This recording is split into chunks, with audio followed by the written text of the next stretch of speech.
Good afternoon, everybody. Christine Barconi here in our NBC4i streaming center. We are exactly 8 weeks out from the November general election here. November 3rd is the big day, but that's not the only day you can vote. And there's something I'm going to call election season. And we are very close to that right now. And we have a very special guest joining us right now. Ohio Secretary of State Frank LaRose joins us to talk about the preparations that you guys are doing at your office leading up to the next 8 weeks. Thanks for joining us, Secretary. Thank you, Christine. Yeah. All right. So you had a press conference today and you kind of talked about what you guys are doing to prepare for this. What's the biggest thing you want the people of Ohio to know, the voters to know as we close in on this last 8 weeks? Well, three things. First of all, still time to get registered to vote. You have until October 5th. Make sure that your registration information is up to date. It only takes a few minutes to check that. You can go to voteohio.gov and do it. Make sure your address is up to date so that you know you're going to have a smooth experience. Also, now's the time to sign up to be a poll worker. We're looking for over 35,000 Ohioans to join in this effort to help us have a safe and fair election. And it requires a big number of poll workers. If you sign up, you'll be trained, you'll be paid for your work, and have an opportunity to work right there in the county where you live. And then finally, we're asking Ohioans to get in their absentee ballot requests early. Ohioans have three great choices for how they vote. Not a bad choice among them. You've got 4 weeks of early voting, you've got 4 weeks of absentee voting, and you've also got in-person election day voting from 6:30 a.m. until 7:30 p.m. So we want to make sure that Ohioans take advantage of that. And if you choose to vote absentee, get your request in right now. You should have gotten an envelope that looks just like this over I the got last. mine. Yeah, actually, and Lauren and I filled ours out just a couple days ago as well. We mailed it in. Now's the time to get that done. As you can see, the countdown clock behind me says 27 days, 19 hours, and 25 minutes until early voting begins. That happens on October 6th, and that's the same day the Board of Elections starts mailing out those absentee ballots. So if you get your request in right now, you'll be among the first to get yours when they send them out right there in the October 6th and 7th timeframe.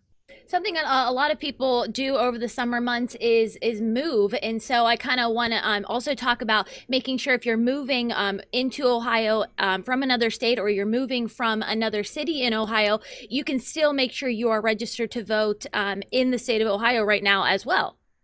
Absolutely. In fact, we can do it online in Ohio. Hmm. It's easy to do at voteohio.gov, and you have to do it up until October 5th. 30 days before the election is what the state law says. You have to be registered 30 days before the election. And so as long as you live in Ohio, then we'd love to have you be a registered voter. You got to be a U.S. citizen, of course, and we want to get everybody registered that we can. And actually, think about this. Take the time to remind a young person in your life to get registered to vote. Hmm. Think about maybe one of your own children or grandchildren, or the kid down the street that you know from church or whatever else. Talk to a young person and remind them, as long as you're going to be 18 by election day, you should get registered to vote and make your voice heard. Absolutely. So all those seniors in high schools right now as well. Speaking of 18-year-olds, you kind of put a plea out there for some of our younger Ohioans to maybe become poll workers this season because of COVID, and the elderly population who boards of elections usually rely on might not be able to do it. Can you talk about how what would be required of them to do that and just what that job would entail? Sure, Christine. So yeah, being a poll worker is it's a great education. It's a great civic duty. It's something that we need people to do. You get paid for it. And in Ohio, 17-year-old high school seniors can sign up to be poll workers. Here's something to think about. A lot of colleges are not looking at ACT and SAT scores now because they're not administering those tests during the pandemic. And so one way as a college applicant that you can distinguish yourself from the other applicants is by signing up to be an elections official. Pretty cool thing to be able to list on a college application, or for that matter, a job application, that you served as an elections official. Now, here's how the process works. You go to voteohio.gov/defenddemocracy. That's the official Ohio Secretary of State website, voteohio.gov/defenddemocracy. You put in some information there. Your Board of Elections will call you just a few days later, and then they're going to schedule you for a training time. They're going to get you trained. A lot of times it happens on a Saturday or in the evenings. The training lasts about 2.5, 3 hours. They pay you for your training, and then they'll assign you to work at a polling location in your county. You'll be there from 6:30 a.m. when the polls open until 7:30 p.m., maybe a little bit before and a little bit after. It's a long day, but it's a great chance to really be on the front lines of our democracy and make sure that we have a smooth and fair election. And you're right, Christine, to mention that historically a lot of our longtime poll workers are in that age range where they may be concerned about the disparate impact that the virus has on older Ohioans. And so we know that over 40% of our longtime poll workers sort of fall into that category of older Ohioans. And so this is a call to duty for a whole new generation of Ohioans to sign up for this important responsibility. I got my own little brother to sign up for it. He's a college student at the University of Akron, and he's going to do it this year. And we're seeing companies all over Ohio that are willing to give their employees a free day off. In fact, just recently, Ohio State University announced that they're going to give their employees a day off to be poll workers. Other Ohio companies are signing up as well. And so you may actually be able to get a day off work to do it if you talk to your company about that. Yeah, also thinking about, things coming to my mind are perhaps, volunteer groups that are on Ohio State's campus, sororities, fraternities, honorary groups, different things like that. That might be a great project for them as well. Nice little competition between the college Republicans and the college Democrats to see who can recruit more poll workers. That kind of thing's always fun. And we're actually encouraging nonprofit groups to do this because it can actually be a fundraiser for you. If you think about it like this, a lot of nonprofit groups can't do their traditional in-person fundraising thing, whether it was like a fish fry or a festival or a picnic or whatever else.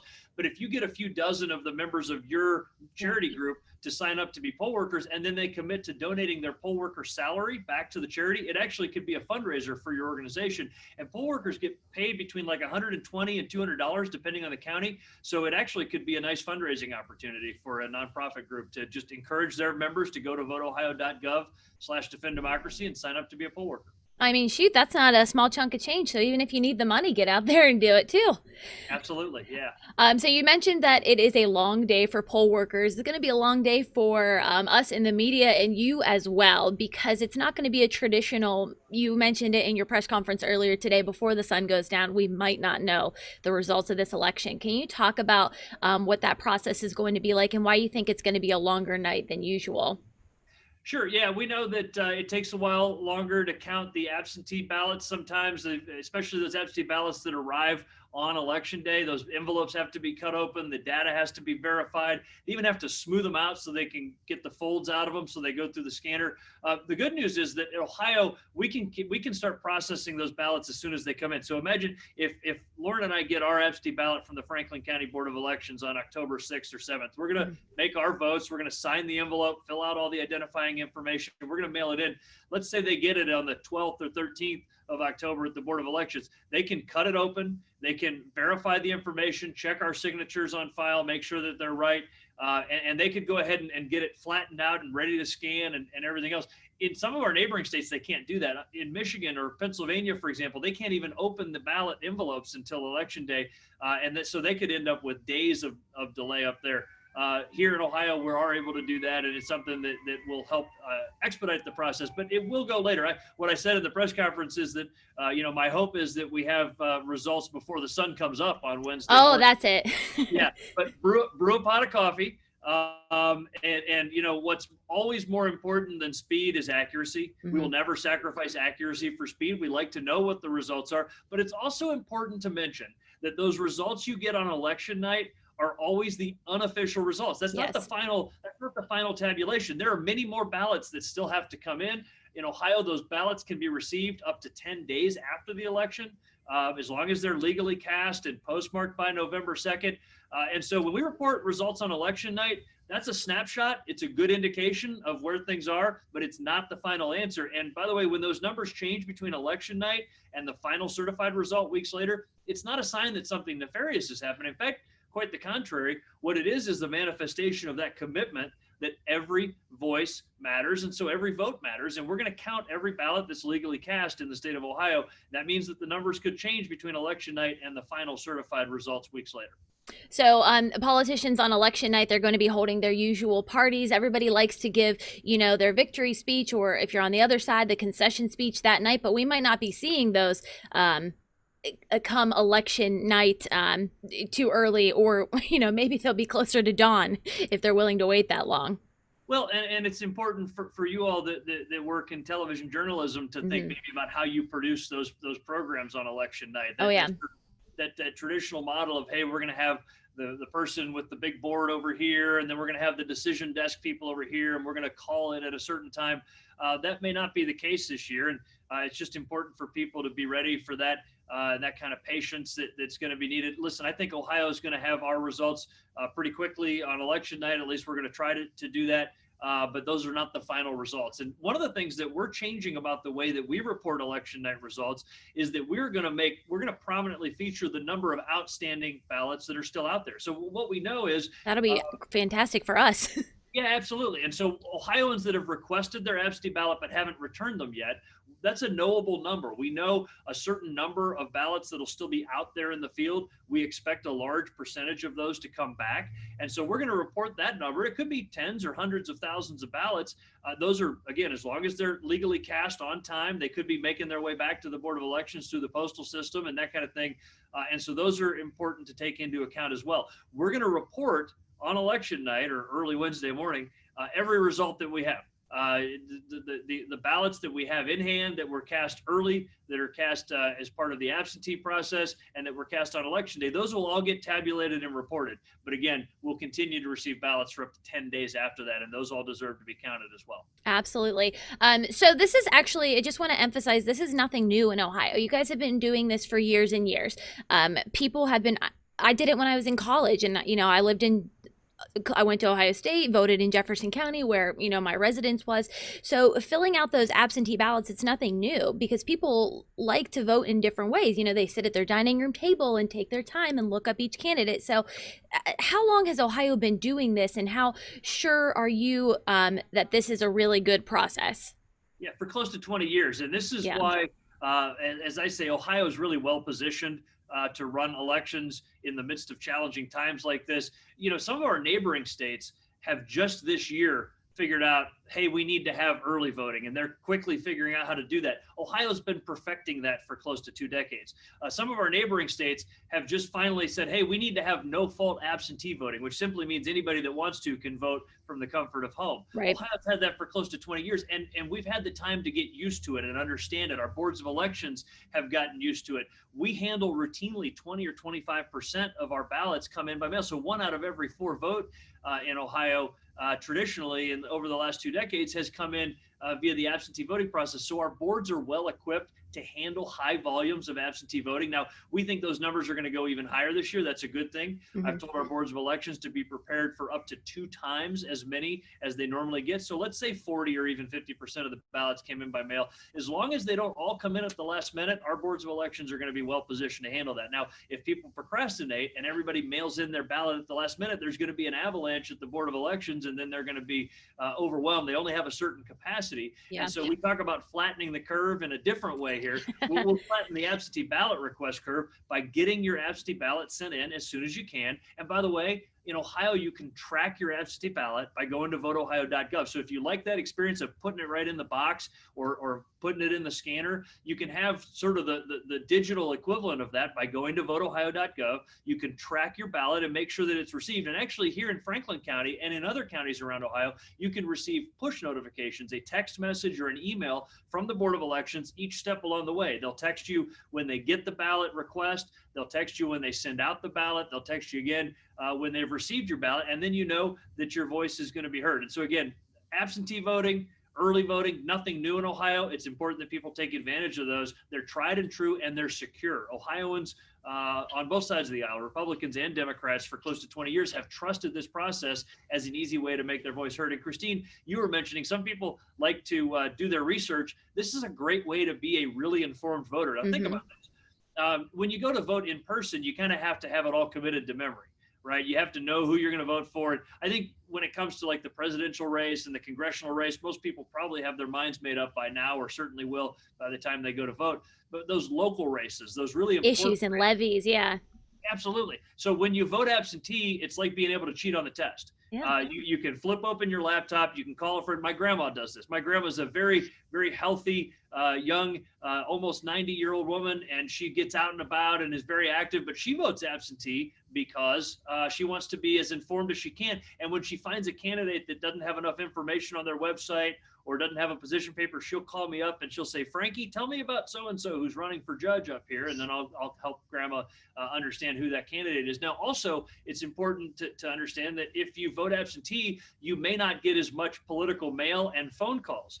because a lot of the smart campaigns, they know, it's a public record once you voted, not how you voted. That's obviously private, but that you voted. And so the campaigns will take you off of the contact list because they don't want to waste their money sending mail to people that have already voted and making phone calls to people that have already voted. So well, now you got my wheels turning. I might do a mail-in instead of going in early to vote. Well, and the same thing if you go in person for early voting. If you're part of that voting early, if you vote in early or mid-October, chances are you'll get your name taken off the contact list because that's the campaigns don't want to waste money calling people that have already cast a ballot. Oh, I'll be there October 6th then. Done. There you go. The polls will open October 6th. Nice. All right, Secretary, give us a rundown of the top websites again, where you can sign up to be a poll worker, and then where you can register to vote. Again, 27 more days. We see it right behind you. Give us those last things, and then we will we'll wrap things up here with you.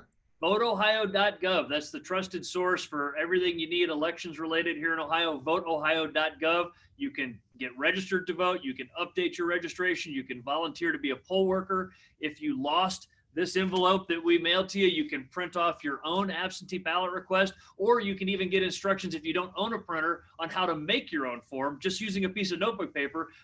As long as you provide all the right information, we're going to count that as an official absentee ballot request. Everything you need to know about voting in Ohio is at voteohio.gov. And again, look for that .gov website so you know that you're at the official trusted government website. All right. Thank you so much, Secretary of State. I'm sure we will be hearing from you lots over the next 8 weeks. Thanks, Christine. All right. See ya.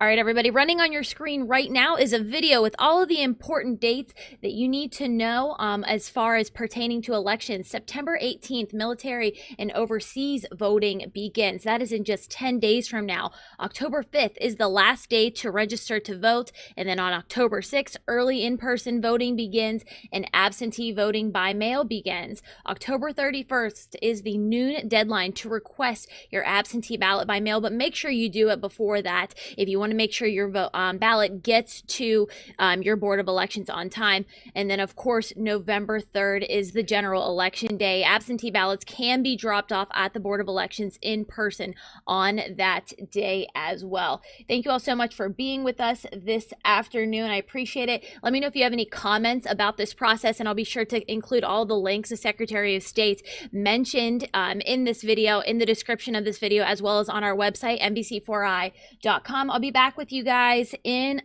just about an hour from now when Governor DeWine will hold his coronavirus daily press briefing as well. So I'll see you then. Bye.